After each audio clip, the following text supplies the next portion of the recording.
एक बार फिर से स्वागत है आप सभी का हमारे YouTube चैनल श्रीचंद मैथ्स में। चलिए आज का वीडियो लेक्चर फिर से स्टार्ट करते हैं। तो जहां तक हमने कंप्लीट किया था उसके आगे से क्वेश्चन को देखते हैं, ठीक है। तो लास्ट वाले वीडियो लेक्चर में देखिए हमने एक्सरसाइज 1.3 के अंतर्गत हमने जितने भी आपके क्वेश्चन थे उसको हमने सॉल्व कर लिया था। तो आज का जो वीडियो लेक्चर स्टार्ट होगा इसमें हम एक्सरसाइज 1.4 के लिए सबसे पहले इसके बेसिक परिचय को पढ़ेंगे। मतलब एक्सरसाइज 1.4 के अंतर्गत कौन से ऐसे बेसिक कॉन्सेप्ट है जिसको हमको समझना बहुत ही अनिवार्य है, और उसके बाद साथ साथ में इसके एग्जाम्पल को भी करेंगे। तो पहला चलिए देखते हैं, इसमें पहला टॉपिक आपका क्या है एक्सरसाइज 1.4 के लिए, ठीक है। आपके एनसीईआरटी बुक से जो पहला टॉपिक आपका है इसमें आपका वैन आरेख है, ठीक है। साथ साथ में तुम लोग इसको नोट भी करते रहो। वैन आरेख इंग्लिश में बात करें तो इसे हम क्या बोलते हैं, वैन डायग्राम बोलते हैं, ठीक है। वैन डायग्राम्स, ठीक नहीं, ये बोलते हैं। देखो वैन आरेख होता क्या है कि समुच्चयों के बीच अधिकांश संबंध ऐसे होते हैं जिनको हम क्या करते हैं, आरेखों द्वारा निरूपित करते हैं, ठीक है। समुच्चयों के बीच अधिकांश संबंध ऐसे होते हैं जिनको हम क्या करते हैं, आरेखों द्वारा प्रदर्शित करते हैं, ठीक है। तो वो जो आरेख होते हैं वो वास्तव में क्या होते हैं, वैन डायग्राम ही होते हैं, ठीक है। जैसे इसमें आपका क्या होता है कि जो सार्वत्रिक समुच्चय यू होता है, यानी सार्वत्रिक समुच्चय किससे डिनोट करते हैं हम, यू से। सार्वत्रिक समुच्चय यू को हम क्या करते हैं, इसमें एक आयत के द्वारा प्रदर्शित करते हैं, आयत के द्वारा प्रदर्शित करते हैं, ठीक है। और सार्वत्रिक समुच्चय के जो उप समुच्चय होते हैं, सार्वत्रिक समुच्चय जो उप समुच्चय होते हैं उसको हम एक वृत्त के द्वारा निरूपित करते हैं। क्या करते हैं, एक वृत्त के द्वारा निरूपित करते हैं, ठीक है। इतना तुम लोग नोट रखना कि इसमें आपका वैन डायग्राम में क्या होता है कि जो सार्वत्रिक समुच्चय जो यू होता है उसको हम एक आयत के द्वारा, और जो सार्वत्रिक समुच्चय जो उप समुच्चय होते हैं उसको हम एक वृत्त के द्वारा निरूपित करते हैं।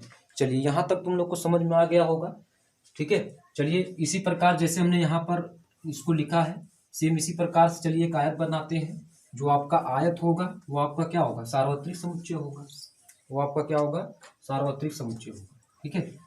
तो यहाँ से ये हमारे पास एक आयत तैयार हुआ, ये आपका क्या है, सार्वत्रिक समुच्चय है। क्या है, सार्वत्रिक समुच्चय।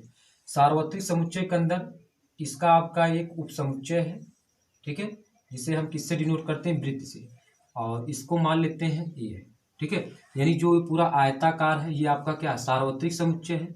सार्वत्रिक समुच्चय के अंदर जो आपका एक वृत्त बना है जिसका हम नाम क्या दिए, ए, ठीक है। यानी ये आपका जो ए है वो सार्वत्रिक समुच्चय का क्या, उप समुच्चय है, ठीक है।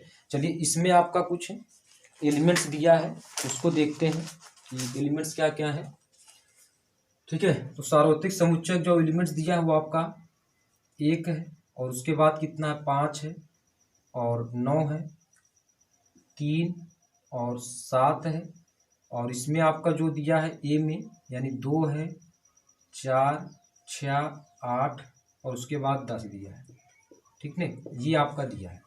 तो ओवरऑल बात करें इसमें कि अगर कोई आपसे ये पूछे कि सार्वत्रिक समुच्चय यू के एलिमेंट्स कौन कौन है और सार्वत्रिक समुच्चय के जो उप समुच्चय ए है उसका एलिमेंट्स कौन कौन है, ठीक है। तो चलिए इसमें देखते हैं। तो इसमें आपका ये होगा कि अगर इसमें अगर कोई पूछे कि सार्वत्रिक समुच्चय, सार्वत्रिक समुच्चय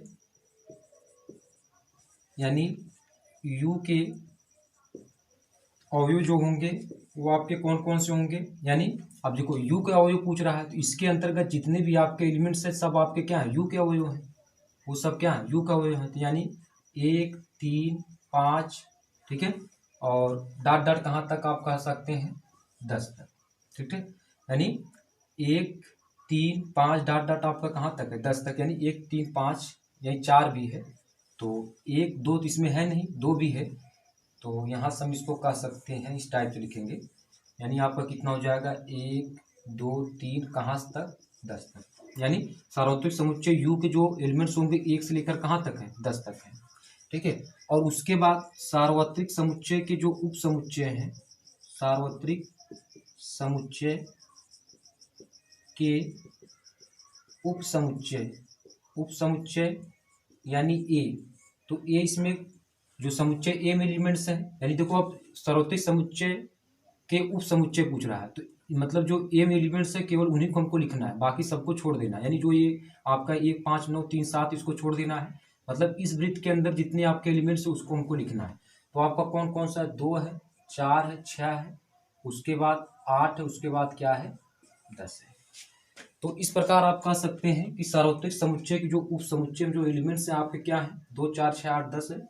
और सार्वत्रिक समुच्चय जो यू के एलिमेंट्स है आपके क्या है, 1 2 3, उसके बाद कहाँ तक, 10 तक।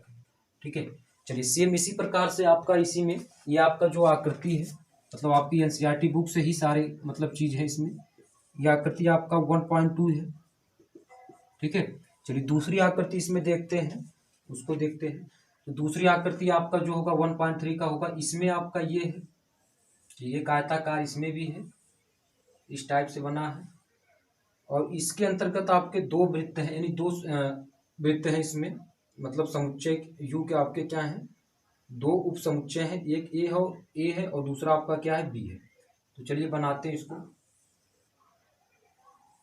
ठीक है, इस टाइप से बनाते हैं इसको। तो यू में यानी जो बाहर एलिमेंट्स हैं 1 है और 9 है, उसके बाद आपका 3 है और 5 है, उसके बाद कितना है, 7 है। ठीक है, और ये जो आपका बाहर का वृत्त है उसको ए माना है, ये है, और आपका ये आपका जो है वो आपका क्या है, बी है। तो ए में जो एलिमेंट्स हैं वो आपका ये है 2 8 10 है, 2 8 और उसके बाद 10। और जो बी में एलिमेंट्स है वो आपका क्या है, 4 है, उसके बाद 6 है। ठीक है, अब इसमें आपको अगर कोई पूछे, यानी ये आपका तो सार्वत्रिक समुच्चय यू तो है ही है टोटल। ठीक है, तो सार्वत्रिक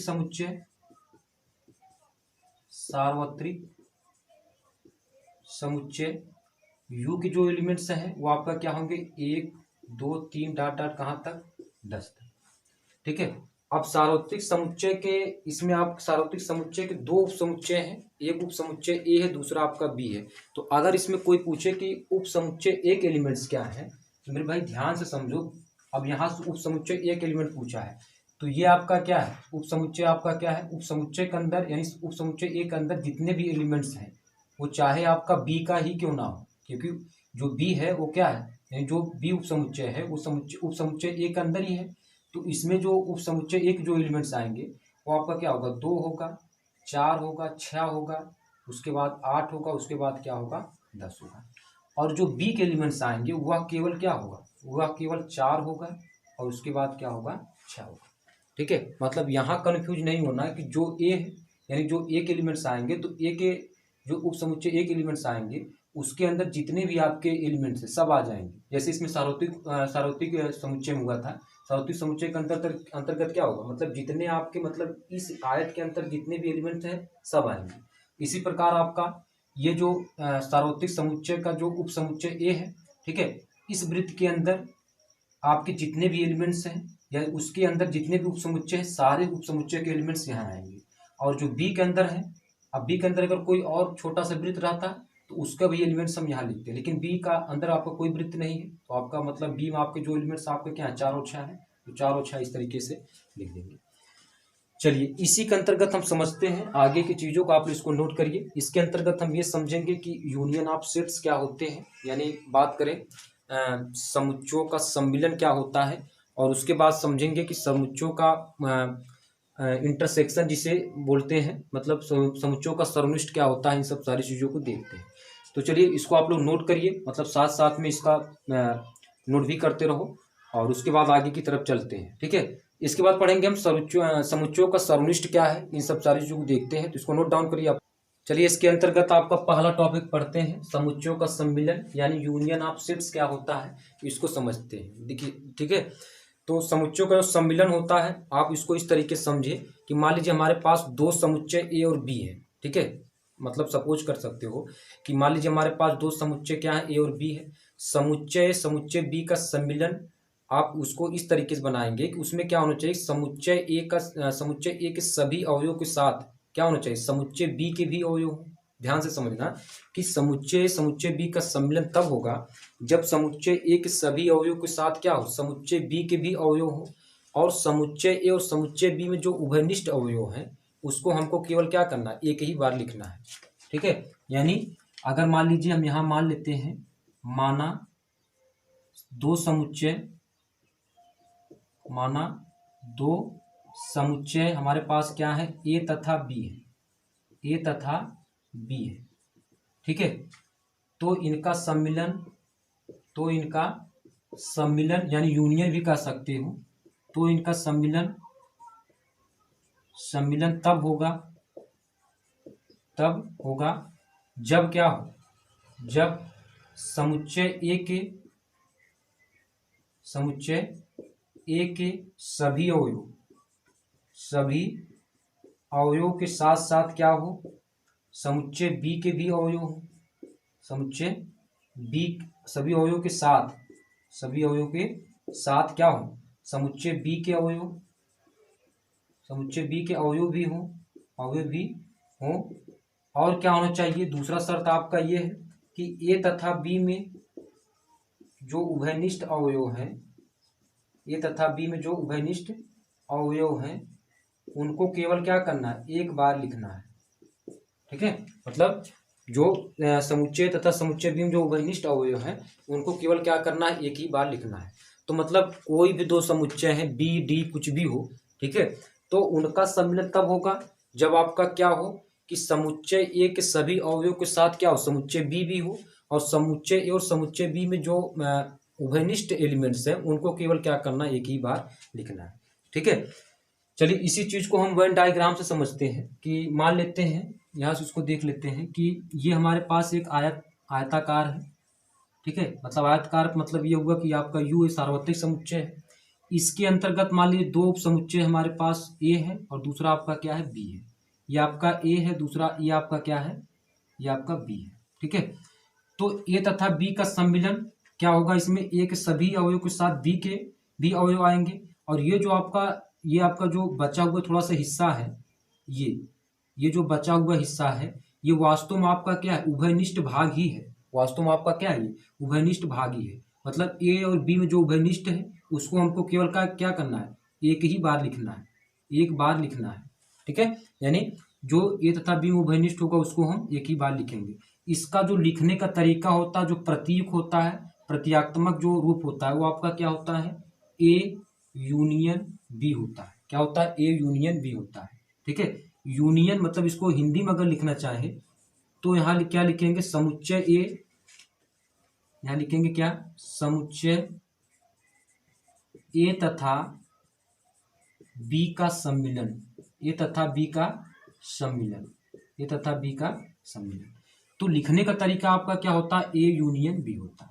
आपका क्या होता है, इसे हम क्या बोलेंगे, किससे रूप में लिखेंगे, मतलब प्रतिभाषा आपका क्या होगा, ए यूनियन बी होता है, ठीक है। चलिए इसी पर कुछ एग्जाम्पल करते हैं, अभी सारी चीजें आप लोगों को समझ में आ जाएंगी, ठीक है। चलिए इस पर एक एग्जाम्पल करते हैं और मतलब उसको देखते हैं। चलिए आपके बुक से एग्जाम्पल नंबर आपका 12 है, उसको देखते हैं और सारी चीज़ों को समझते हैं, ठीक है।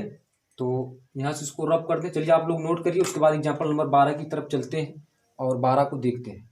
चलिए समुच्चयों के सम्मिलन के अंतर्गत हम क्या करते हैं, इसके दो एग्जाम्पल समझते हैं और इन्हीं एग्जाम्पल से आपको क्या होगा, समुच्चयों का सम्मिलन कैसे होता है, यानी दो समुच्चयों का यूनियन क्या होता है, सम्मिलन क्या होता है, इन सब सारी चीज़ों को समझ सकते हैं। चलिए आगे देखते हैं एग्जाम्पल नंबर 12 क्या है। तो 12 एग्जाम्पल ये कह रहा है कि मान लीजिए कि ए बराबर समुच्चय के जो एलिमेंट्स है 2 4 6 8 है, और जो बी के एलिमेंट्स है आपके क्या है, 6 8 10 और 12 है।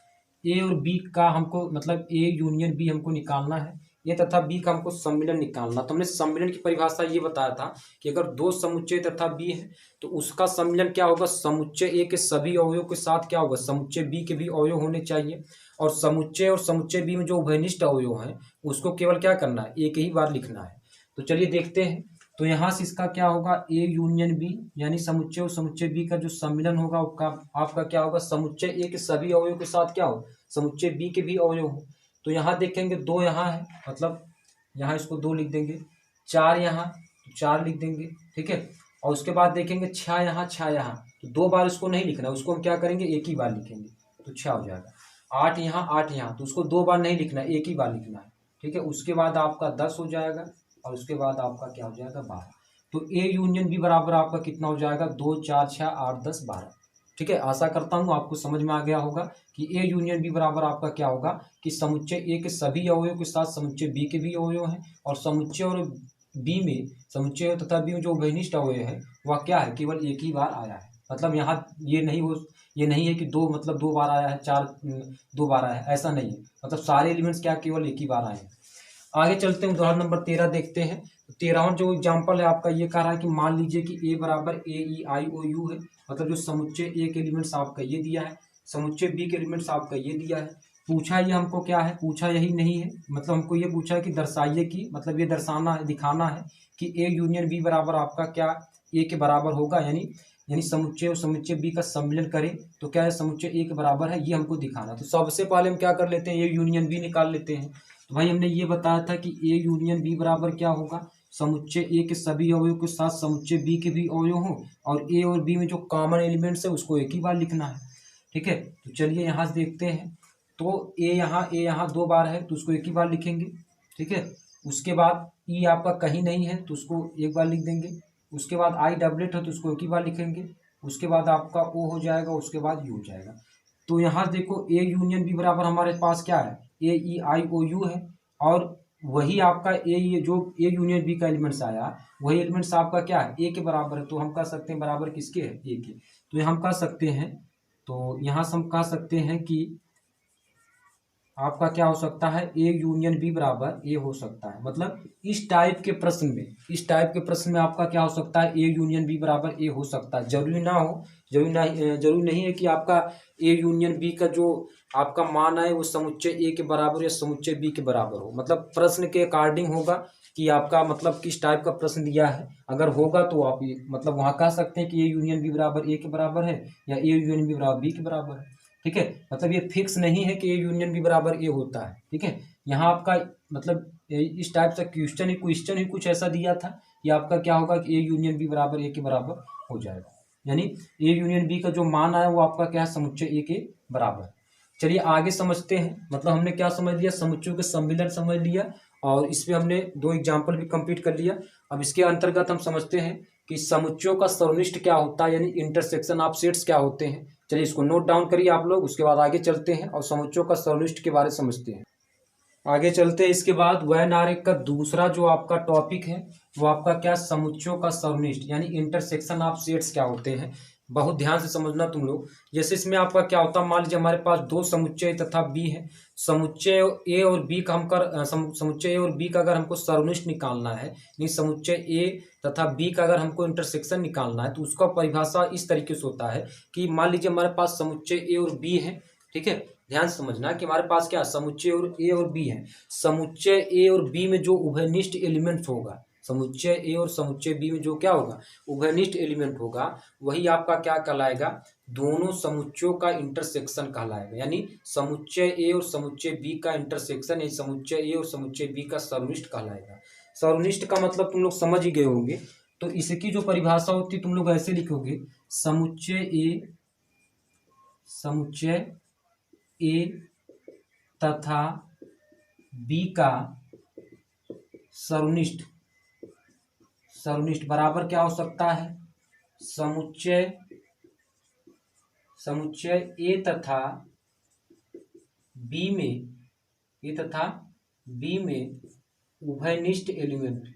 उभयनिष्ठ अवयव क्या होगा, उभयनिष्ठ अवयव क्या होगा, यानी समुच्चय ए तथा समुच्चय बी का जो सर्वनिष्ठ होगा वो आपका क्या होगा, समुच्चय ए तथा बी में उभयनिष्ठ अवयव के बराबर होगा। यानी इसका जो प्रतीक भाषा है वो आपका क्या होता है, ए इंटरसेक्शन बी बराबर जो भी आपका मान आए समुच्चय तथा बी में जो उभयनिष्ठ अवयव होगा वही आपका क्या कहलाएगा, ए इंटरसेक्शन बी होगा। ठीक है, तो ए इंटरसेक्शन बी का मतलब ये हुआ कि समुच्चय ए तथा बी का सर्वनिष्ठ, समुच्चय ए तथा बी का सर्वनिष्ठ, यानी इसको हम अगर हिंदी में बात करें समुच्चय तथा बी का सर्वनिष्ठ बोलेंगे, और अगर इस टाइप से बात करें तो समुच्चय ए इंटरसेक्शन बी इसको कहेंगे। ठीक है, तो ये आपको समझ में आ गया होगा। इसी को अगर हम वेन आरेख के माध्यम से समझते हैं, जैसे मान लीजिए वेन आरेख में आपका क्या होता है कि ये एक आयताकार यानी ये आयताकार हुआ, मतलब हमारे पास सार्वत्रिक समुच्चय U हुआ। ठीक है, इसके आपके दो उप समुच्चय हैं, एक A है, दूसरा आपका क्या है, B है। फिर से समझो, थोड़ा से डायग्राम बढ़िया होना चाहिए ऐसे, ठीक है, और इस टाइप से। तो इसके दो समुच्चय A हैं और दूसरा आपका क्या है, B है। तो मेरे भाई समुच्चय और समुच्चय B का जो ये आपका ये जो हिस्सा है, यानी जो कॉमन हिस्सा है, जो दोनों आपका कुछ हिस्सा ये बचा हुआ है, यही आपका क्या कहलाएगा, A इंटरसेक्शन B कहलाएगा। इसका मतलब ये है कि समुच्चय और समुच्चय B में जो उभयनिष्ठ अवयव है वही आपका क्या कहलाएगा, समुच्चय A तथा समुच्चय B का समनिष्ठ कहलाएगा। ठीक है, और इसको हम इस तरीके से भी लिख सकते हैं कि यक्स सच दैट यक्स, ठीक है, बिलोंग्स टू किससे, ए से, मतलब कोई एलिमेंट्स यक्स है, कोई एलिमेंट्स है, कोई एलिमेंट्स यक्स है, वह एलिमेंट्स ए से भी बिलोंग करेगा, और वही एलिमेंट्स क्या होना चाहिए, बी से भी बिलोंग करना चाहिए। ठीक है, मतलब कोई एलिमेंट यक्स है तो मतलब वो आपका क्या होना चाहिए, समुच्चय ए के साथ संबंध रखना चाहिए, और वही यक्स आपका क्या होगा, समुच्चय बी के साथ संबंध होना चाहिए, तभी तो आपका कॉमन होगा, तभी तो आपका क्या होगा, इंटरसेक्शन बी होगा। ठीक है, तो दूसरी परिभाषा इस तरीके से आप कह सकते हैं कि x such that x belongs to A, जहां x such that x to belong A, यानी जो कोई एलिमेंट यक्स है उसका संबंध ए से है, तो वही एलिमेंट का संबंध बी से होना चाहिए, तब जाकर आपका क्या होगा, वो A union B, A intersection B कहलाएगा। चलिए इस पर हम कुछ एग्जाम्पल करते हैं और उसको हम समझते हैं। जैसे इसको इस तरीके से समझ लो, जैसे मान लीजिए हमारे पास समुच्चय एक एलिमेंट्स है, मानकर चलिए 2 4 6 8, उसके बाद क्या है, 9 है, और बी के जो एलिमेंट्स हैं वो आपका मान लेते हैं 4 है, 6 है, 8 है।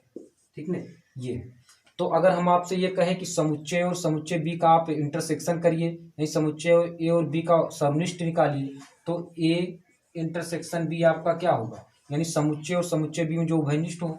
ठीक है, तो 4 यहाँ 4 यहाँ है, 6 यहाँ 6 यहाँ, 8 यहाँ 8 यहाँ, तो इसका जो इंटरसेक्शन होगा वो आपका क्या होगा, 4 6, उसके बाद क्या हो जाएगा, 8 हो जाएगा। ठीक है, मतलब आशा करता हूँ समझ में आ गया होगा तुम लोगों को। चलिए इस पर एक एग्जाम्पल करते हैं, मतलब इसी के अनुसार आपका एग्जाम्पल करते हैं। ठीक है, चलिए एग्जाम्पल नंबर 15 देखते हैं और उसको हम यहाँ से सॉल्यूशन उसका देखते हैं। चलिए आप लोग नोट करिए तब तक इसको, और उसके बाद इसको हम रब करते हैं, उसके बाद आगे क्वेश्चन देखते हैं। एग्जाम्पल नंबर 15 देखते हैं। तो एग्जाम्पल नंबर 15 आपका ये दिया है आपके एनसीईआरटी बुक से। ठीक है, ये आपका ये दिया है, इसमें कह रहा है कि उदाहरण 12 के एग्जाम्पल नंबर 12 के समुच्चय ए और बी पर विचार कीजिए और ए इंटरसेक्शन बी ज्ञात कीजिए। ठीक है, तो एग्जाम्पल नंबर जो 12 था हमारे यहाँ, ठीक है, मतलब एनसीईआरटी बुक में आपके, तो एग्जाम्पल नंबर 12 को हमने यहाँ पर लिख लिया है, हालांकि इसमें लिखा नहीं था तो हमने यहाँ पर लिख लिया है।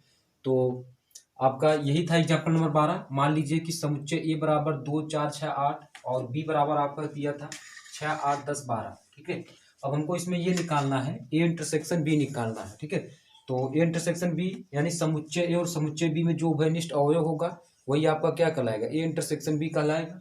ठीक है, तो यहाँ से हम यहाँ इसका सोल्यूशन देख लेंगे कि जो ए इंटरसेक्शन बी होगा वो आपका क्या होगा।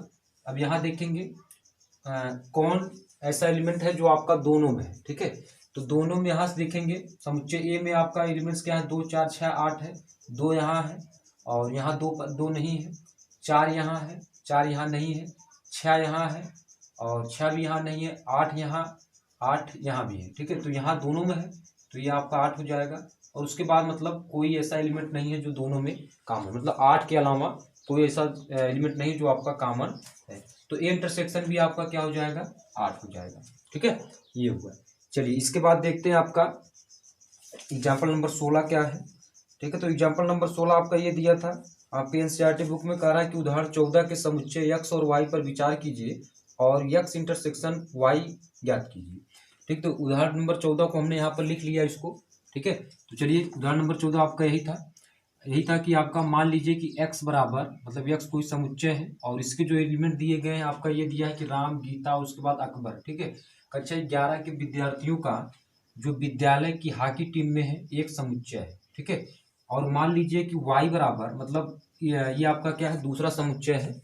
ठीक है, और y बराबर आपका क्या है, गीता, डेविड, अशोक, जो कक्षा 11 के विद्यार्थियों का जो विद्यालय की फुटबॉल टीम में है। ठीक है, तो हमको क्या निकालना है, एक्स इंटरसेक्शन वाई ज्ञात कीजिए, मतलब हमको ये निकालना है, मतलब हमको दोनों टीमों में से वो उभयनिष्ठ खिलाड़ी का नाम निकालना है जो दोनों जो आपका क्या है दोनों टीम में हो। ठीक है, तो यहाँ से हमारे पास क्या है, एक्स बराबर क्या है, राम गीता अकबर है, और वाई बराबर हमारे पास क्या है, गीता डेविड अशोक है। तो इसमें जो उभयनिष्ठ व्यक्ति है वो आपका क्या है, गीता। ठीक है, तो यहाँ से हमारे पास जो हो जाएगा एक्स इंटरसेक्शन वाई जो हो जाएगा वो आपका क्या हो जाएगा, गीता हो जाएगा। बहुत सिंपल था। ठीक है, मतलब ये जो गीता है ये आपका क्या फुटबॉल टीम में भी है और आपका क्या है हॉकी टीम में भी है। ठीक है, तो यहाँ तक हमने कंप्लीट किया। चलिए इसके बाद आपका एग्जाम्पल नंबर 17, ठीक है, उसको भी देखते हैं। ठीक है, तो यहाँ से पहले इसको रब करते हैं, आप इसको नोट करिए, उसके बाद एग्जाम्पल नंबर 17 क्या है और उसको देखते हैं। चलिए ऊपर से इसको देख लेते हैं। तो यहाँ से पहले इसको रब करते हैं, यहाँ से साथ साथ में तुम लोग नोट भी करते रहो और नोट्स भी बनाते रहो। ठीक है, चलिए एग्जाम्पल नंबर 17 देखते हैं। ठीक है, तो एग्जाम्पल नंबर 17 आपका ये कह रहा है कि मान लीजिए कि समुच्चय बराबर 1 से लेकर कहाँ तक है, 10 तक। ठीक है, मतलब ये समुच्चय के एलिमेंट्स हैं। और बी बराबर आपका ये दिया 2 3 5 7। ठीक है, ए इंटरसेक्शन भी ज्ञात कीजिए और ये हमको निकाला, और इस प्रकार दिखाइए कि ए इंटरसेक्शन बी बराबर बी होता है, बी है कि नहीं। ठीक है, ये हमको दिखाना है। इतना चीज हमको क्या निकालना है, इतना हमको दिखाना है। क्या ए इंटरसेक्शन बी बराबर, मतलब जो ए इंटरसेक्शन बी के एलिमेंट्स हैं क्या वो समुच्चय बी के बराबर है। तो सबसे पहले हम इंटरसेक्शन बी निकाल लेते हैं। तो इंटरसेक्शन बी आपका क्या होगा, जो ए और बी दोनों उभयनिष्ठ हो। एक यहाँ नहीं है, यहाँ 2 है और यहाँ भी 2 है, 3 यहाँ है, और उसके बाद आपका 5 यहाँ है, 7 यहाँ और 7 यहाँ। तो हम यहाँ से हम देख सकते हैं कि ए इंटरसेक्शन बी का जो मान आया 2 3 5 7, और वह किसके बराबर है, समुच्चय बी के बराबर है। तो यह हम कह सकते हैं, तो इस प्रकार क्या हो सकता है, ए इंटरसेक्शन बी बराबर क्या है, समुच्चय बी के। ठीक है, यानी समुच्चय ए और समुच्चय बी का जो सर्वनिष्ठ है वो आपका क्या है, समुच्चय बी के एलिमेंट्स के बराबर है। ठीक है, तो इस प्रकार हमने क्या किया कि यहाँ से हमने 17 तक एग्जाम्पल हमने कंप्लीट कर लिया है। ठीक है, चलिए इसके आगे आप देखते हैं। तो इसके आगे आपका मतलब वैन आरेख के अंतर्गत एक और टॉपिक है, वो आपका है समुच्चयों का अंतर। वो कैसे निकाला जाता है, तो पहले आप लोग इसको नोट करिए और उसके बाद चलते हैं समुच्चयों का अंतर पर और उसको देखते हैं। चलिए इसके बाद देखते हैं समुच्चयों का अंतर, यानी डिफरेंस ऑफ सेट्स किसे कहते हैं उसको समझते हैं। ठीक है, तो इसकी परिभाषा आपकी ये होती है कि समुच्चयों ए और बी का अंतर। मान लीजिए हमारे पास 2 समुच्चय ए और बी हैं। ठीक है, अगर उनका हमको अंतर निकालना है, अंतर मतलब अंतर को इस तरीके से कह सकते हैं ए माइनस बी। तो ए माइनस बी का जो एलिमेंट्स किसके बराबर होगा, यानी इसकी परिभाषा पर चले आते हैं। समुच्चय और ए और बी का अंतर उन अवयवों का समुच्चय है जो ए में है किंतु बी में नहीं है। मतलब उन अवयवों का समुच्चय होगा जो ए में है, मतलब जो उन अवयवों का समुच्चय होगा कि जो ए में है लेकिन वही एलिमेंट्स क्या है, बी में ना हो, तब जाकर मतलब तब वह आपका क्या कहलाएगा, ए माइनस बी का आपका क्या कहलाएगा, अंतर, यानी समुच्चय और समुच्चय बी का अंतर होगा। ठीक है, और अगर मान लीजिए बी माइनस ए निकालना है, तो बी माइनस ए का मतलब ये है कि जो अवयव समुच्चय बी में हो, जो अवयव समुच्चय बी में हो वही अवयव आपका क्या होना चाहिए, ए में ना हो। हमारा है ना, मतलब समुच्चय बी में हमको वही अवयव समुच्चय बी में, मतलब इसी का उल्टा कर देंगे। ठीक है, मतलब इसी का उल्टा होगा कि जो बी में है वही आपका ए में नहीं होना चाहिए। ठीक है, तो वहां से हमारे पास बी माइनस ए का मान जो आएगा वो आपका करेक्ट होगा, और ए माइनस बी का मतलब ये होगा जो ए में है वह बी में नहीं होना चाहिए। मतलब जो ए में एलिमेंट्स हैं वही वो आपके क्या होने चाहिए, बी में नहीं होने चाहिए, और इसका मतलब ये है जो बी में है वो आपका ए में नहीं होने चाहिए। ठीक है, फॉर एग्जाम्पल चलते पहले ए माइनस बी निकाल कर देखते हैं। ठीक है, जैसे मान लीजिए इसमें आपका एग्जाम्पल दिया गया है, तो एग्जाम्पल चलिए देखते हैं। तो एग्जाम्पल नंबर 18 इसको देखते हैं। ठीक है, उदाहरण 18 को देखते हैं। ठीक है, पहले जितने एग्जाम्पल है, क्योंकि एग्जाम्पल कहीं न कहीं प्रश्नावली से बहुत ज़्यादा इंपॉर्टेंट होते हैं। ठीक है, तो चलिए पहले एग्जाम्पल को देख लेते हैं। तो एग्जाम्पल आपका ये है, इसमें कह रहा है कि मान लीजिए कि ए बराबर आपका कितना दिया है, ए बराबर आपका दिया है 1 2 3 4, उसके बाद कितना दिया 5 और 6। ठीक है, ये आपका दिया है, और जो बी बराबर दिया है वो आपका क्या दिया है 2 4 6 उसके बाद दिया है 8 दिया। हमको निकालना क्या, a माइनस बी और b माइनस ए निकालना है। तो a माइनस बी हमको निकालना है, यानी a माइनस बी हमने ये बताया जो मतलब जो a में है, मतलब हमको वही एलिमेंट लाना है जो a में है किंतु b में नहीं हो, जो a में है किंतु b में ना हो। ठीक है, तो यहाँ हम देख रहे हैं दो यहाँ तो इसको और इसको छोड़ देंगे। ठीक है, और यहाँ देखेंगे 4 यहाँ तो इसको छोड़ देंगे। ठीक है, 6 यहाँ इसको भी छोड़ देंगे। ठीक है, और ठीक है बस, मतलब जो ए में है किंतु बी में ना हो। तो यहाँ देख रहे हैं एक हो जाएगा, मतलब एक क्या है, एक आपका ए में समुच्चय ए में है, ना कि वह बी में है। ठीक है, और उसके बाद 3 हो जाएगा, और उसके बाद कितना हो जाएगा, 5 हो जाएगा। ठीक है, 1 3 उसके बाद क्या हो जाएगा, 5 हो जाएगा। ठीक है, कितना होगा, 1 3 और उसके बाद 5 हो जाएगा। ठीक है, यही ऐसे एलिमेंट्स हैं जो आपका क्या समुच्चय ए में तो है, लेकिन ये आपका क्या है, बी में नहीं है। मतलब एक आपका क्या है, ए में है, 3 आपका ए में है, 5 आपका ए में है, यानी 1 3 5 का संबंध समुच्चय बी से नहीं है। इसी प्रकार अगर हमको बी माइनस ए निकालना है तो बी माइनस ए हम कैसे निकालेंगे, मतलब अब इसमें यह होना चाहिए कि जो समुच्चय बी में है, मतलब जो बी में है किंतु ए में ना हो, जो बी में है किंतु ए में ना हो। तो बी में हमारे पास देखते हैं, जो बी में है लेकिन ए में, मतलब वही एलिमेंट्स आपके क्या होना चाहिए, ए में नहीं होना चाहिए। तो यहाँ देख रहे हैं 2 यहाँ है, 2 यहाँ। ठीक है, तो ये इसको हमको नहीं लिखना है। 4 यहाँ इसको भी हमको नहीं लिखना है। ठीक है, 6 यहाँ इसको भी हमको नहीं लिखना है। केवल 8 बच रहा है, तो बी माइनस या आपका क्या हो जाएगा, केवल मझले कोष्टक में क्या हो जाएगा, 8 हो जाएगा। ठीक है, तो मतलब इसमें आपको कंफ्यूज नहीं होना, बस इसमें परिभाषा ये रखना है कि अगर हमको ए माइनस बी का मतलब ए माइनस बी का मान निकालना, समुच्चय और समुच्चय बी का अंतर निकालना है, तो हम क्या लिखेंगे, समुच्चय ए में मतलब वही एलिमेंट लिखेंगे जो समुच्चय ए में है किंतु बी में ना हो। ठीक है, और बी माइनस ए हमको निकालना, तो हमको वही एलिमेंट लिखना जो समुच्चय बी में है, समुच्चय मतलब हमको वही एलिमेंट लिखना है जो बी में है, मतलब जो बी में हो लेकिन आपका क्या हो, ए में ना हो। ठीक है, चलिए इसके बाद आते हैं एग्जाम्पल नंबर 19वां कर लेते हैं। एग्जाम्पल नंबर 19वां क्या है उसको देखते हैं। ठीक है, तो यहाँ से इसको रफ कर देते हैं और एग्जाम्पल नंबर 19 देखते हैं। तो यहीं से थोड़ा से इसको कैंसिल करके यहीं पर कर लेते हैं। एग्जाम्पल नंबर 19 क्या है और उसको सॉल्व करते हैं। तो भाई देखो आप लोग, एग्जाम्पल नंबर 19वां क्या आपके एनसीईआरटी बुक से आपका इसमें यह कहा है कि मान लीजिए कि ठीक है, चलिए इसमें यह दिया है कि मान लीजिए कि v बराबर, यानी v आपका क्या दिया है, इसमें आपका v यानी a e और उसके बाद i o और u दिया है, यानी मतलब इसका अंग्रेजी वर्णमाला का स्वर दे दिया है। और b बराबर जो दिया है वो आपका ये दिया है a i और उसके बाद k, उसके बाद क्या दिया है, u दिया है। ठीक है, हमको निकालना क्या है, v माइनस बी और b माइनस वी निकालना है, यानी पहले हमको क्या निकालना है, v माइनस बी निकालना है।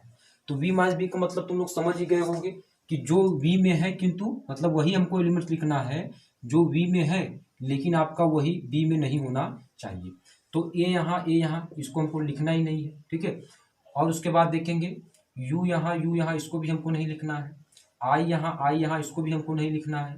ठीक है, और उसके बाद देखते हैं तो v यानी ओ ऐसा मतलब ओ बच रहा है, मतलब ई और उसके बाद क्या बच रहा है, ओ बच रहा है। तो यहाँ से हमारे पास क्या हो जाएगा, ई और कामा ओ। ठीक है, उसके बाद मजला कोष्टक क्लोज कर देंगे। तो v माइनस बी बराबर क्या हो जाएगा, ई कामा जीरो, ई कामा ओ होगा। क्यों, क्योंकि ई और ओ जो ऐसे एलिमेंट्स हैं जो आपका क्या है, v में तो है लेकिन b में नहीं है। ठीक है, चलिए तो v माइनस बी हो गया। अब इसके बाद हम देखते हैं आपका b माइनस वी, यही हमको निकालना था। ठीक है, थोड़ा सा देख लेते हैं b माइनस वी। ठीक है, हाँ यही हमको निकालना है और कुछ नहीं। चलिए b माइनस वी निकालते हैं, b माइनस वी निकालते हैं। तो b माइनस वी का मतलब तुम लोग समझ गए होंगे कि क्या होगा, मतलब जो समुच्चय b में है, मतलब वही एलिमेंट लेना जो समुच्चय b में है लेकिन v में ना हो। तो पहले यहाँ से इसको थोड़ा कैंसिल कर देंगे क्योंकि आप लोग कन्फ्यूज हो जाओगे। ठीक है, चलिए तो यहाँ से देखेंगे तो ए यहाँ इसको नहीं लिखना है, यू यहाँ इसको भी नहीं लिखना है। ठीक है, आई यहाँ इसको भी नहीं लिखना है। तो यानी हमारे पास क्या हो जाएगा, के बच रहा है, तो यहाँ से आपका क्या हो जाएगा, केवल के हो जाएगा।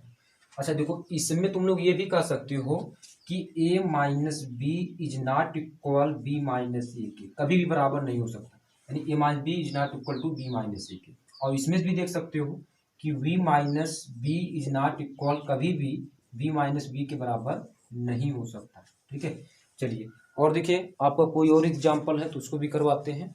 चलिए इसको नोट कर लो तुरंत। ठीक है, चलिए इसको नोट करते रहो। चलिए यहाँ से हमने क्या किया कि मतलब एक्सरसाइज 1.4 के लिए जितने भी आपके बेसिक कॉन्सेप्ट और एग्जाम्पल को हमने यहाँ पर कंप्लीट कर लिया है। चलिए इसके बाद जो वीडियो लेक्चर होगा उसमें हम एक्सरसाइज 1.4 के क्वेश्चन को सॉल्व करेंगे और इस वीडियो को यहीं पर अंत करते हैं। ठीक है, और थोड़ा मतलब आस पास पड़ोस में जो भी बच्चे हैं उनको तक भी मतलब वहाँ तक भी शेयर करिए, ताकि मतलब वो भी आराम से पढ़ते रहें। ठीक है, चलिए इस वीडियो को यहीं पर अंत करते हैं।